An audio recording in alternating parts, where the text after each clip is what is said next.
Good afternoon guys. Magkaon tag mga kuan guys nga hinatag sa kuha guys Perte kadaghan guys.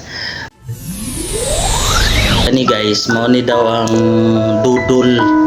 Dudol yung tawagan ni.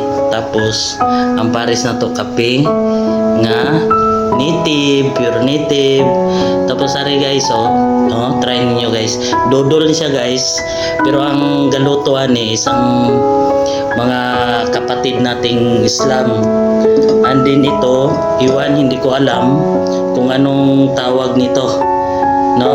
Hindi ko alam to. Para siyang cake na malagkit. Try natin. Sarap. Grabe guys. Then ito guys. Crunchy. Malagkit din daw ito. Be, try natin.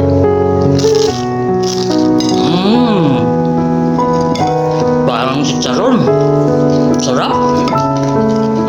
Tikman ko lahat to guys. Ito naman ano daw to? Hindi ko alam to. Parang budbud kung sa Bisaya pa. Pero ito hindi to budbud guys. Malagkit daw ito. Pero giniling na na rice. Kaya nga tingnan natin kung anong laman. Binigay lang to sa atin guys. Shout out pala sa kay Auntie Jan. Hindi ko na isabi kung sino kasi tayo. So shout out kay Auntie. Nasa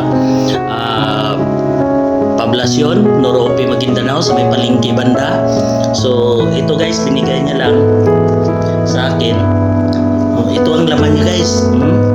Sarap. Try natin guys. Wow. Ito ang laman niya guys. Parang chocolate. Try natin. Lagkit. Katamtaman yung tamis niya. Tapos ang sarap talaga guys. Tapos anuhin natin ang kape na native. Yummy. Ito ang masarap guys. At saka ito masarap siya. Ano siya, parang chicharon. Parang panit ng lechon baboy.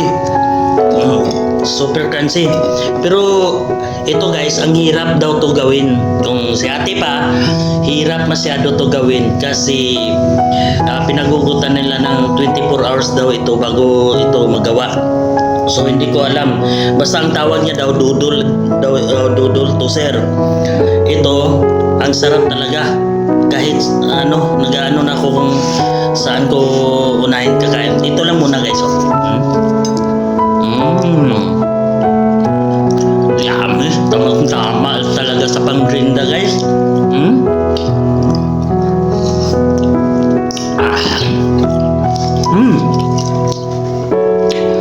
Sarap ng natin ng merinda. Papayat naman ako ito.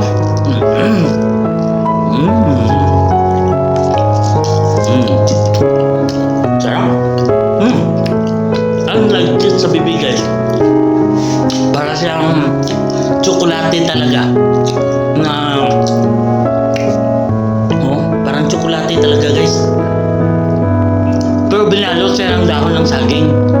Binalot siya. Sarap. Isa pa lang guys, parang na ako. Busog na ako. Kung hindi natin maubos ngayon,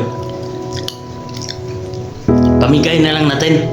Ang problema lang, ako lang mag-isa dito guys. Ito guys, ang sarap. Parang siya, cake na moist. Yummy. Sarap guys. Mabibili nyo ito sa mga kapatid natin na Islam. Makikita ko ito, marami ito. Lalo na sa Libak. Sa Libak, marami akong makita nito during tinda na time. Kasi binigay sa akin dito sa Norope. Norope, Maguindanao del Norte. Pero sa Libak, Sultan Kudarat guys, kaya doon ako nag-uwi. Marami akong makita doon. Ang sarap. Dalawa pa lang guys, busog na ako. Yun lang muna guys. Bye-bye.